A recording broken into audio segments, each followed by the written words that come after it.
Вітаю постійних та нових глядачів. Я Світлана. І я вітаю вас у своєму саду під Києвом. І сьогодні буде цікава, корисна тема. Сьогодні я розкажу про свої голубые хвойные в саду. Расскажу про уход, особенности. Расскажу, почему мои голубые хвойные не теряют цвет, что для этого надо делать, и почему это все-таки может случиться, как избежать такой проблемы. Расскажу про уход весной, особенности, как сделать, чтобы быстро росли хвойные, голубые, особенно. Поделюсь своими сортами, покажу кратко, как они цвели прошлой весной. Скоро будем любоваться цветением их, цветением, молодыми приростами в этом году.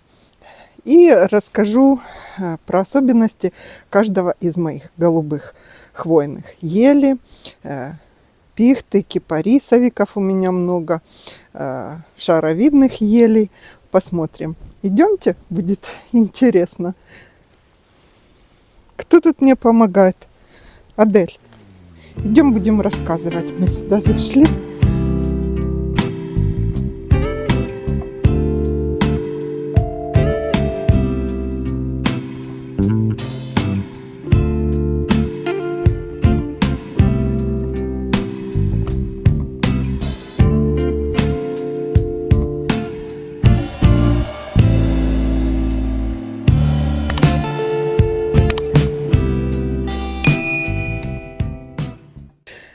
Буду ходить по саду и показывать вам голубые хвойные. Это интересней, чем я буду стоять просто в кадре. Сразу хочу сказать, что голубые хвойные – это просто бриллианты в саду. Очень красиво, эффектно и смотрибельно выглядит сад, если в нем есть голубые хвойные. Во всем надо, конечно, меру знать, хвойными не переусердствовать. Все-таки основной цвет в саду должен быть зеленый. На фоне зеленого и наши голубые ели будут выделяться, драгоценно смотреться в саду. Это расскажу, это ель Хупси. Так вот, какой уход особенный за голубыми елями. У меня помощники, все сегодня бегают. У нас ночью еще минус, а днем я в шапке, кое-где лежит снег, но уже плюс 5 сегодня. И это какое-то достижение, я вам скажу. Все улучшается. Так вот, голубые хвойные весной. Как ни печально, но голубые хвойные растут медленнее, чем обычные зеленые, потому что пигментация хвой у хвойных показывает на то, что это все-таки медленно растущие. Сизые хвойные на это не так реагируют, а голубые хвойные растут медленнее. Это надо учитывать, когда вы будете сажать ель или пихту. Пихты вообще медленно растут. Цвет хвои указывает на то, что будет медленнее растение расти. Есть ель Глаука голубая, но все равно она там 30 метров, она же не за 5 лет вырастает. Вы мне скажете сразу, быстро она растет. Она большая растет, но не быстро. Голубых быстро растущих нету. Если у кого-то есть, напишите в комментариях. Какой же за ними уход весной? Голубые хвойные подвержены, так же как и зеленые, обгоранию. Не зависит от того, какой цвет хвои у хвойного растения. Обгорать могут и зеленые, и голубые, и салатовые, и желтые растения. Чтобы не было пригорания хвои, во-первых, надо влагозарядный полив. И если вы знаете, что они подвержены, или первый, второй год после посадки, все-таки укройте теневкой. Это надо делать в начале февраля. Такие манипуляции. Следующий такой вопрос. Почему плохо растут? Во-первых, все хвойные реагируют на полив. Голубые особенно. хвойные с цветом хвои другим более подвержены требованиям к поливу. Заливать хвойные растения ни в коем случае нельзя. Почему это происходит? И недостаток, и перелив влияет на рост. Потому что у хвойных растений, в частности, сегодня мы про голубые, поверхностная система корневая. Не совсем поверхностная, но большой, мощный корень в глубину не идет. Она разгалужена, разветвлена в разные стороны их корневая система, но сильно хвойная не держится, понимаете, таким стержнем за землю. У нас, надо сказать, что так и получилось. Я не думала, что та пихта, вот эта высокая, в прошлом году летом был сильный дождь, ветер, и она у нас где-то на полметра просто наклонилась, упала в сторону зеленого газона. Вадим Петрович там специальные подпорки устанавливал, мы подкапывали ее. Ее высота уже почти, видите, по сравнению с домом, около 5 метров. Корневая система не сильно в стороны закрепилась. Поэтому хвойные надо сажать немножко на пригорочке, чтобы и застоя воды, влаги не было. Потому что, когда мокрая почва, она же такая мягкая, и растение как может раскачаться от ветра в такой почве. И мысль потеряла. Почему могут... про посадку. И нельзя сажать в низине. То есть, опять же, в какой-то яме, в какой-то такой более низкой локации в саду. Все-таки выбирайте место немножко на пригорочке. Или сами такую горку создайте и посадите. Это про полив. Дальше очень актуальный вопрос, почему голубые хвойные могут терять цвет хвои, голубой свой красивый, и восстанавливается ли она. Что я хочу сказать сразу. Цвет хвои не восстановится. Как бы печально это не было. Голубой, позеленевшая хвоя уже не станет. Имейте это в виду. Почему это происходит?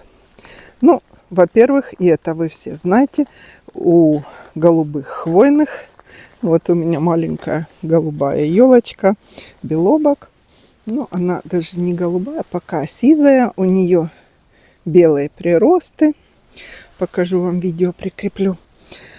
Так вот, если вы посадите ее в тени или какое-то растение будет притенять с одной стороны, допустим, вашу ель голубую или забор, с той стороны она станет зеленая, а с солнечной стороны останется голубая. У меня так случилось со скальными можжевельниками. Они не выраженно голубые, сейчас покажу, а такие голубоватые. Это скайрокеты, пушистые, большие. Так вот, смотрите, выше у нее с голубизной цвет хвои. Вот тут в тенечке более видно, что голубоватая. А внизу, где была крупнолистная, не крупнолистная, а древовидная гортензия, дерево потеряло свой цвет и стало зеленым. Вот так, если сравнивать и вести вверх, это видно. Тут голубой, а внизу прямо зеленый. Так вот, этот зеленый, он так и останется. Или если у вас большое дерево, скальный можжевельник, разберите крону, и в центре вы увидите, что крона зеленая, притенена другими ветками и потеряла там свой цвет. Так вот, что же делать? Что же делать, чтобы восстановить цвет голубым хвойным, если потеряли? Во-первых, достаток света, достаточный полив. Хвойным вообще где-то раз в неделю нужен полив. Если в жаркое время, летом, как у нас в прошлом году было, то, конечно, чаще полив должен быть у голубых хвойных. Вот голубизна видна, видите, на фоне зеленого. Это я про то, что если одними голубыми засадить сад, он не будет так эффектно смотреться. Проливать обязательно растениям, которые по каким-то причинам, сейчас еще скажу, по каким причинам могут терять растения свой голубой цвет, удобрения. Про удобрения сейчас покажу вам. Подойду, там на лавочке нашла пакет. 2 года назад, когда я комплексное рассыпала, у меня осталось в пакете еще удобрения. Именно для хвойных. Там определенный состав, и он поспособствует все-таки улучшению условий для вашего голубого хвойного. Полив, удобрение, дождевание по кроне. В принципе, все. Сейчас скажу еще, знаете, что причину, по которой еще могут хвойные, помимо затенения, менять свой цвет. Если у вас все-таки голубое стало уже не таким голубым, может быть, именно это та причина. Вот хочу подойти еще к одной голубой своей хвойной елочке. Это Glauca globosa. Уже стала разрастаться у меня, такая пушистенькая. Так вот, почему голубые могут еще по какой причине терять голубой цвет, голубые хвойные. Они очень реагируют, такие растения, в принципе, ели все, на то, что может быть загрязнен воздух. То есть, если ваше дерево высажено где-то недалеко, пусть на участке, но метров, допустим, в 5, у вас там оживленная трасса или дорога, и выхлопы, пыль, какая-то грязь. Ну, люди умеют испортить окружающую среду. В общем, голубые растения на это очень реагируют. Очень. Они стрессуют, для них это стресс, и могут уходить в сизый или даже в зеленый. Еще иногда из питомников, когда вы покупаете, я вот эту елочку покупала, она настолько голубой не была. Она была больше, ну вон видно в глубине, и меньше сами хвоинки по длине, и она меньше голубизну имела. Я вот вам покажу молодые приросты, они прям небесно-голубые. Сейчас рассказываю про удобрения и кратенько про все свои голубые расскажу вам. Есть еще у меня малюсенькая елочка Blue Diamond. Малюсенькую купила, решила выращивать, небольшую покупать, а маленькую покажу тоже. Так вот, причины, по которым могут терять цвет, я перечислила. Недостаток полива, недостаток света, недостаток удобрений. И если вы посадили ее в такое место не очень удачное, скажем, если вы живете все-таки недалеко от больших дорог, старайтесь ее где-то в более защищенное, или пусть на себя первый удар принимают какие-то более выносливые хвойные растения. Может быть, обычные ели. На фоне зеленых елей голубые будут эффектно смотреться. У меня еще есть голубые кипарисовики. Вот это бульвард. Очень им довольна. С голубой такой небесной красивой хвоей. Смотрите, вот у нас еще снег лежит. Ну, тут немножко он притенен. Притенен. У него очень красивая хвоя. У меня на сайте, кстати, есть про все мои хвойные растения цикл видео. Там мои можжевельники, мои ели, мои туи. Я оставлю ссылку, посмотрите. Так, ну а сейчас про удобрения. Вот я раскопала мешок. У меня там на дне есть. И я его, наверное, видите, тут и для коник, и для можжевельников скальных, и для елей, для хвойных без хлору и нитратов. Сейчас я вам состав покажу. Не обязательно этот брать можно, но чтобы в составе удобрений, смотрите, обязательно был магний, вот тут растворимый в воде, ну, фосфор и калий для корней, то понятно.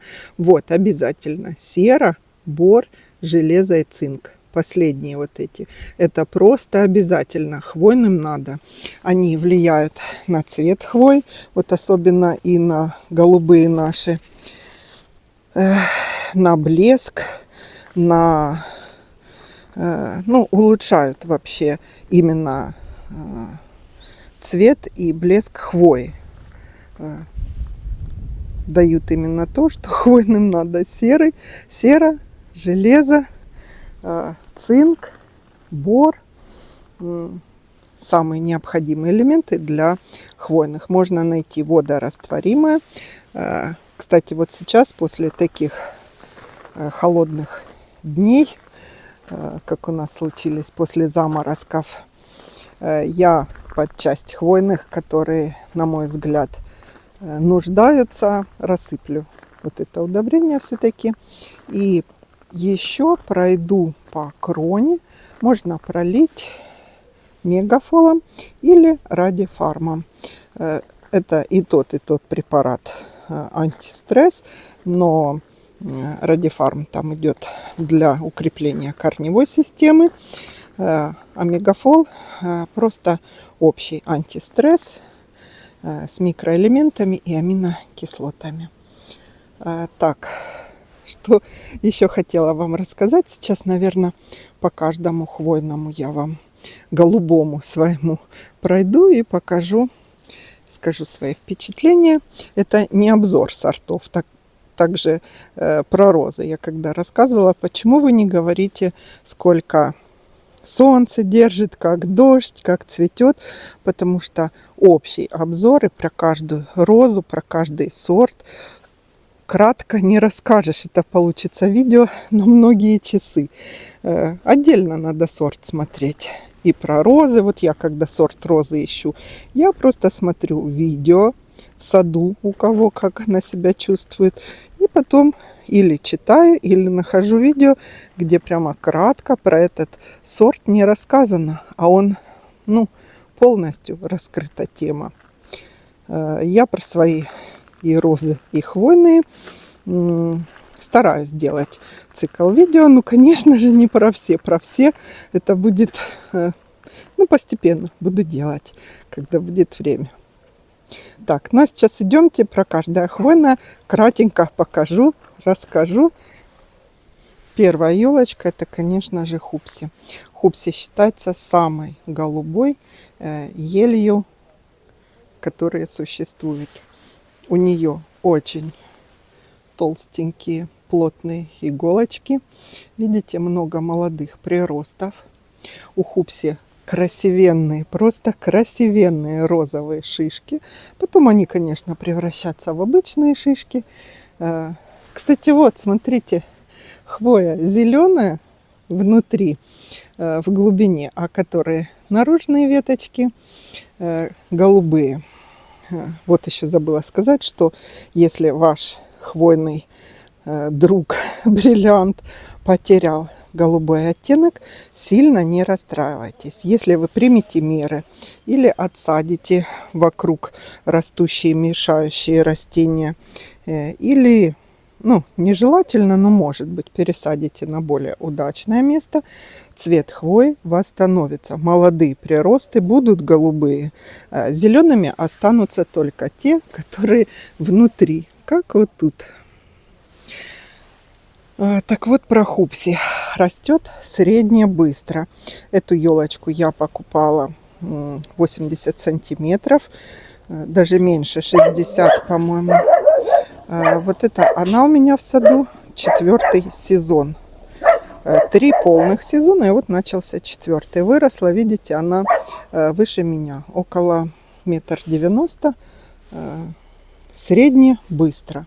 Если вы купите совсем маленькую, я вот вам покажу Blue Diamond, то, конечно, ждать лет 10 надо будет 2 метров. Не обгорала у меня. Тут у нее капельный полив проложен. Не сильно близко, заливать хвойные тоже нельзя. Где-то в метре от нее капельная трубка.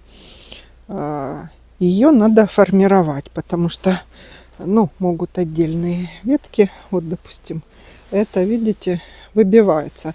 Я буду формировать по молодым приростам, когда пойдут веточки молодые, чтобы была более пирамидальная форма у нее красивая. У нее макушка может нарасти до 70 сантиметров за сезон. Вот в прошлом сезоне она у меня не сильно наросла. Вот это, видите, тут где-то полметра, ну как не сильно, сильно. А в прошлом, получается, в позапрошлом сезоне почти 80 сантиметров был прирост. И такая длинная палка была. Я думала, что это за елка такая. Вот такая елка. Так, машины у нас там ездят. Сейчас покажу вам скальный можжевельник. Голубой. Вот он, этот скальный можжевельник Blue Heaven. И опять же на фоне сизой елочки Кейбаб она смотрится голубее. Имейте в виду. Такой же скальный, как Blue Arrow, как Sky Rocket, но голубее голубого. Он зимой на фоне снега белого прямо синевой отдавал. Вот такой. Не колючий, совершенно мягкая, красивая хвоя. Я его немножко формирую. Видите, веточки уже пристригаю постепенно. Еще он у меня на опоре высаживался.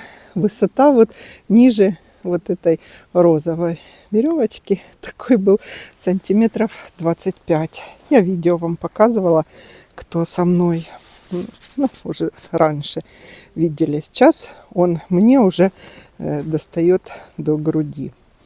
Это где-то метр 15, наверное.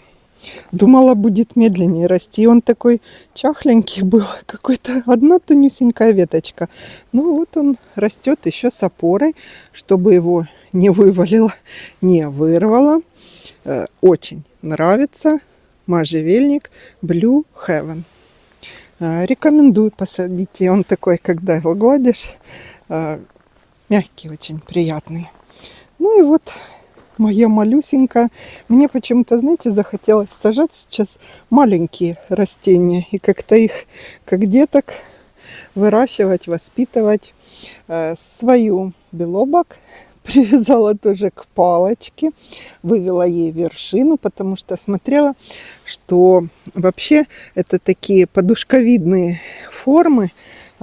Они там на 5-й, на 7-й год. Они только приобретают лидер у них. А так они больше в сторону. Вывела лидера. Привязала он травиночка какой-то я. У нее очень красивый приросты молодые. Вот я вам показываю. Кремово-белые. Надеюсь, в этом году тоже она будет хороша.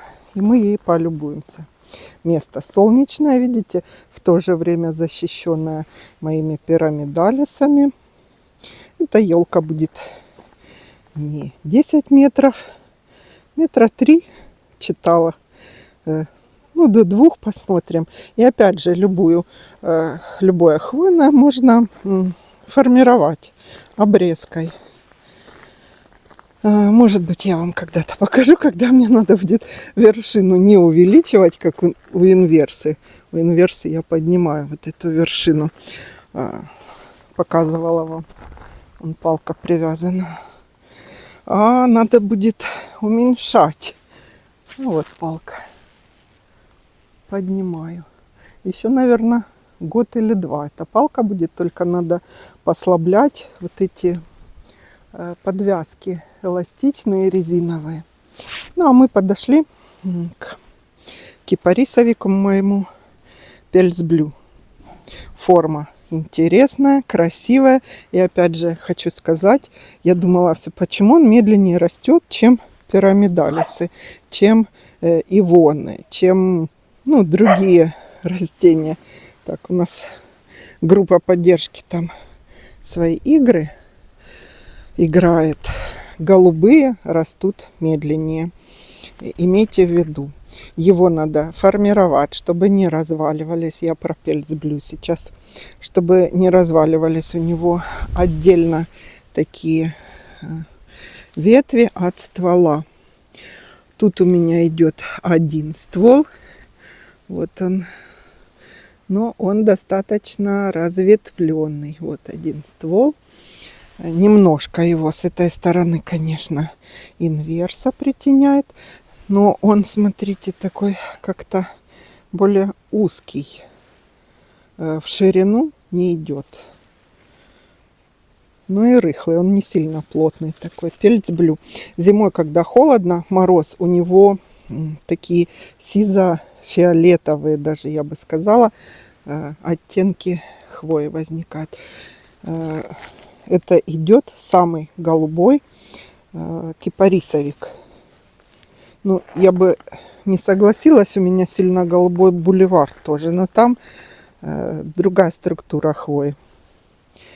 Из скальных можжевельников получается Blue Heaven, самый голубой, и из кипарисовиков самый голубой Пельцблю. У меня еще один маленький посаженный, он за прошлый год вообще не вырос. Ну ладно, покажу же вам. Там он на фоне щебня. Мы тут щебень, дорожки делаем. Вы знаете, вот он. Малюсенький растет. Смотрите, тоже опору я ему поставила. Он вообще не вырос. Не, ну, наверное, вырос. И тоже в центре хвоя зеленая, видите? А тут ему хорошо будет. Поднимется между можжевельниками моими минджулеп. Так, ракурс такой возьмем. Проскальные можжевельники с таким сизо-голубым или голубым Blue Arrow и Skyrocket. Ну, я уже вам сказала, что их гортензия прикрывала. Внизу, получается, они зеленые, сверху более голубые. А сейчас перейдем в ту часть сада, где у меня маленькая растет Blue Diamond и еще одна голубая елочка. Я вам показывала ее Glauca глобоза. А, еще забыла, вот тут у меня голубая есть, коника голубая. Совсем забыла за ней. Смотрите, нарциссы. Нарциссы пережили. Я думала, они переживут. И маленькие. Вот она, голубенькая. Блю Сандерс, по-моему, если я не ошибаюсь. Спрашивали, как я запоминаю. Постепенно запоминаю названия хвойных. У нее молодые приросты голубые-голубые. А сейчас она такая сизая немножко, сизо-зеленая. Если видео сейчас найду прошлого года, какие приросты у нее красивенькие. Это карликовая голубая елочка. Ну, хупси обязательно посадите хупси себе.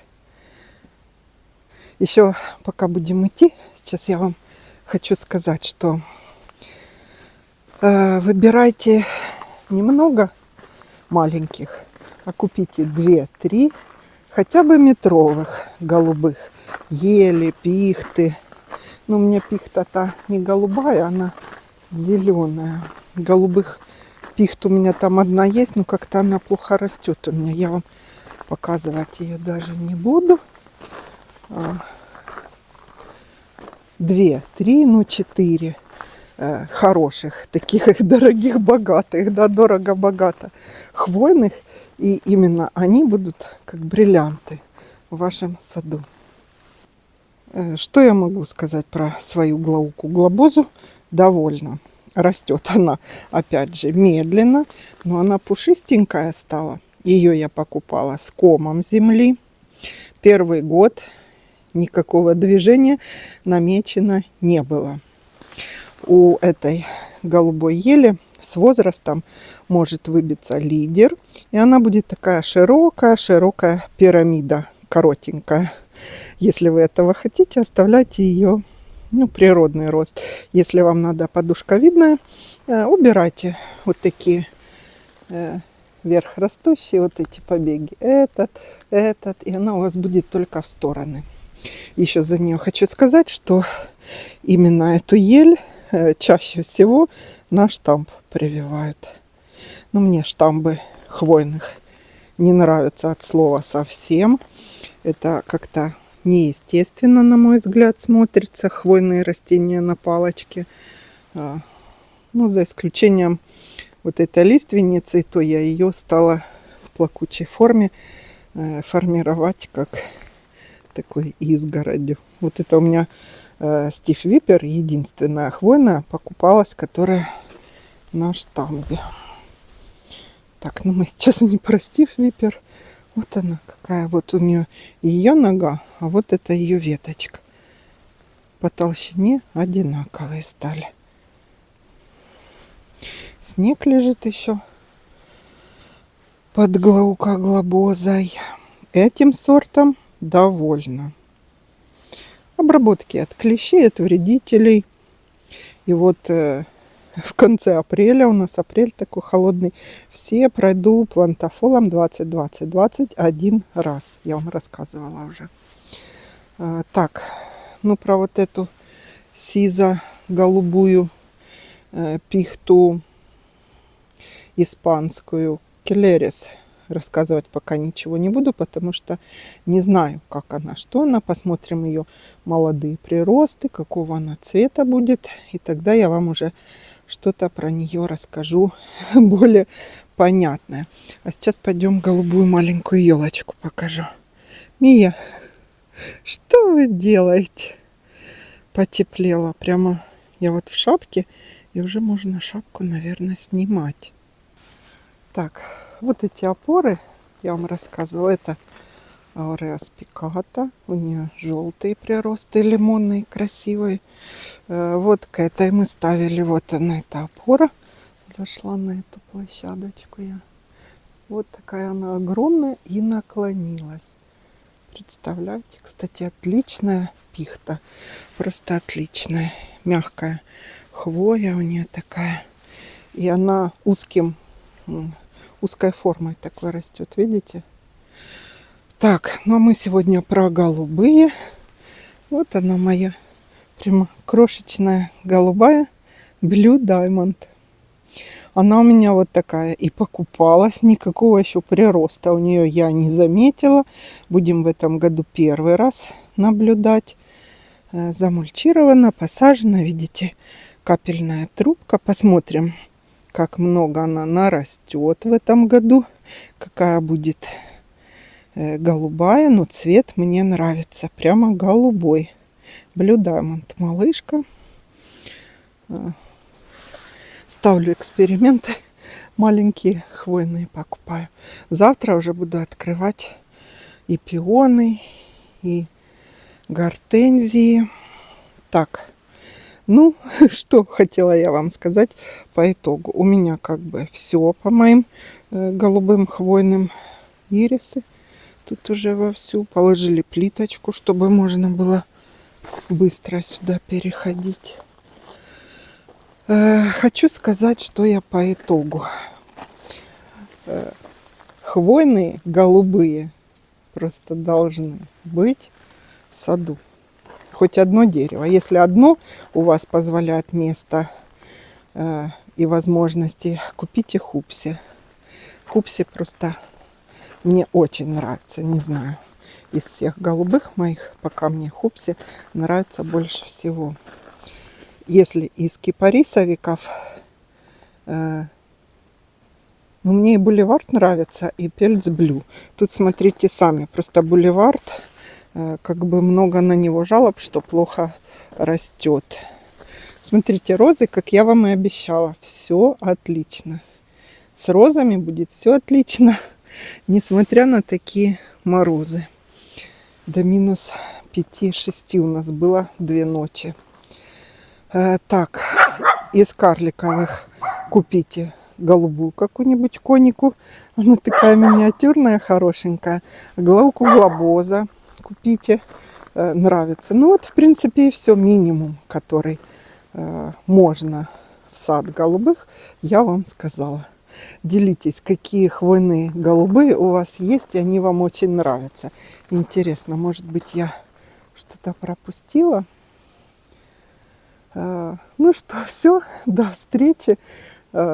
Жду ваших комментариев, отзывов и ждем завтрашнего дня. Уже тепло будет наконец-то. Я пойду, может быть, завтра, послезавтра, высаживать свои гладиолусы. Я их уже там перебрала, почистила, замочила. Нравятся мне эти цветы, гладиолусы. Буду высаживать. Все. Всего хорошего. До встречи.